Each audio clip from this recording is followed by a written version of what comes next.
Donc, versets 19 à 31. Amen. Il y avait un homme riche qui était vêtu de pourpre et de fin lin et qui, chaque jour, menait joyeuse et brillante vie.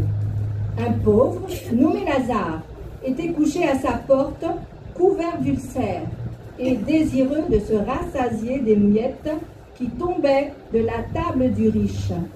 Et même les chiens venaient encore lécher ses ulcères.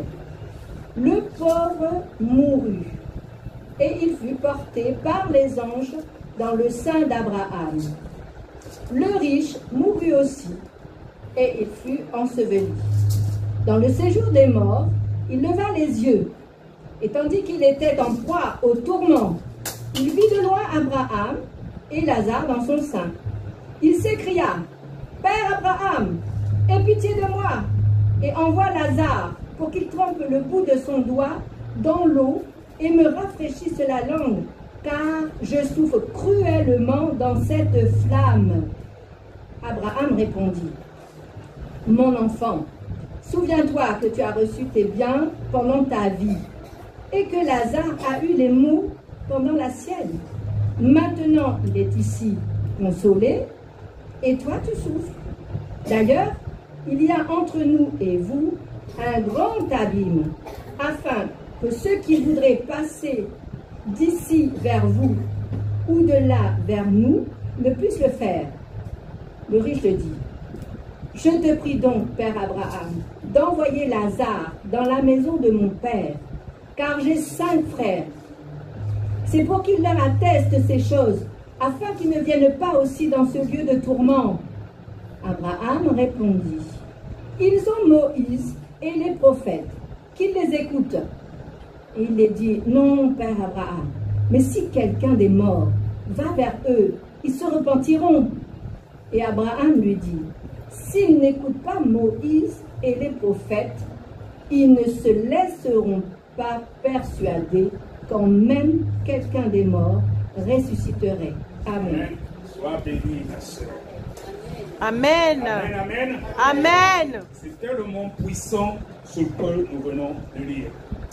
Donc, l'exhortation de ce jour, ou la prédication si vous voulez, mais c'est plus souvent une exhortation, a pour thématique: le choix, c'est maintenant. Le choix, c'est maintenant. L'enfer est une réalité. Le choix, c'est maintenant. L'enfer est une réalité. Parce qu'il y a des gens qui croient encore, quand on leur parle de l'enfer, il y en a qui croient que c'est une blague, ce sont des fables. Il y a beaucoup qui disent que ça n'existe pas. Et d'autres croient que c'est quand on meurt, où on va te payer des messes. Voilà, on va financer les messes pour toi, les gens vont prier pour toi, et avec un évangile de purgatoire qui est un évangile du diable, qui n'existe nulle part dans la Bible. Les gens croient que c'est quand on va faire des messes pour toi qu'après tu seras sauvé. Mais si c'était le cas, donc Dieu serait injuste. Donc ceux qui devaient avoir plus d'argent devaient être plus à même d'être sauvés que les pauvres. Donc ça n'a aucun sens. Donc le choix, c'est maintenant. L'enfer est réel. C'est pendant que nous sommes encore sur cette terre que Dieu nous donne tous les jours l'occasion de nous repentir. Il est tellement merveilleux, notre Dieu. Il nous aime tous, peu importe. Vous avez dû écouter des témoignages même au sein de la mission armée de prière. Vous avez entendu des sorciers qui ont tué des milliers de personnes. Mais pour autant, ils ont été délivrés et Dieu les aime. Parce que ce n'est pas eux, c'est parce qu'ils étaient possédés par les démons. Dieu, il nous aime tous, peu importe la nature de ce que tu es. Dieu, il t'aime. Ce qu'il veut, c'est nous sauver. Et il s'arrange toujours, avant que la personne ne puisse mourir, il fait tout pour ramener la personne vers lui. Il parle, comme il dit dans la Bible, il parle tantôt d'une manière, tantôt d'une autre. Mais c'est nous, deux fois qui avons des cœurs endurcis, où on fait comme si on n'a rien entendu, on s'en fout. Là, il s'agit de l'histoire du riche homme et Lazare. Mais attention, il ne faut pas que les choses aussi soient mal interprétées. Il ne faut pas croire que si tu es riche, tu vas aller en enfer, et que si tu es pauvre, tu vas aller au ciel. Ce n'est pas de ça qu'il s'agit. Tu peux être riche, avoir bon cœur, aider les gens et aimer Dieu. C'est ça le plus important. Aimer Dieu, et tu peux être pauvre, mais avoir un mauvais cœur, aimer personne et pas ne pas vivre en conformité avec la parole de Dieu. Alors cet exemple, c'est un exemple qui est vraiment... Il y a beaucoup d'illustrations en fait dans ce que nous venons de lire. Je vais essayer de survoler un peu rapidement. Là, on dit qu'il y avait un homme riche qui était vêtu de pourpre et de fin lin et qui chaque jour menait joyeuse et brillante vie. Bon, ça, c'était la vie de l'homme riche.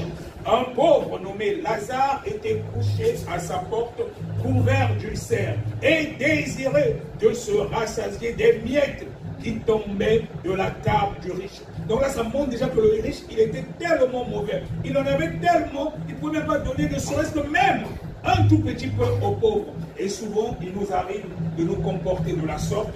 Des fois, nous en avons même beaucoup trop. Des fois, on ne sait même pas quoi faire. Même il y a à manger, des fois, il y a tellement.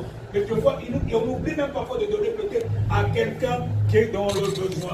Donner aux gens qui sont nécessités, c'est aussi important. C'est comme si tu donnais à Jésus. Des fois, si tu as un peu, tu ne sais pas quoi faire, pense même à les donner à un orphelin. Quand tu donnes à un orphelin, c'est des matériaux de construction aussi que tu rajoutes sur ta maison au ciel. Quand tu donnes à quelqu'un qui a vraiment faim, qui est dans le besoin, quand tu en as plus, il faut souvent penser à le faire, à penser aux gens qui n'en ont pas. Là, le riche, il en avait beaucoup, mais pour donner même un tout petit peu aux pauvres qui étaient à côté, il ne voulait pas donner. Le pauvre mourut et il fut porté par les anges dans le sein d'Abraham. Le sein d'Abraham, en fait, c'est le paradis. À l'époque, avant que le Seigneur Jésus-Christ vienne, quand on parlait du sein d'Abraham, ça voulait dire le paradis. Et le riche mourut et il fut enseveli dans le séjour des morts. En fait, dans la Bible, on parle du lieu de tourment ou du séjour des morts. Parce que pour l'instant, l'enfer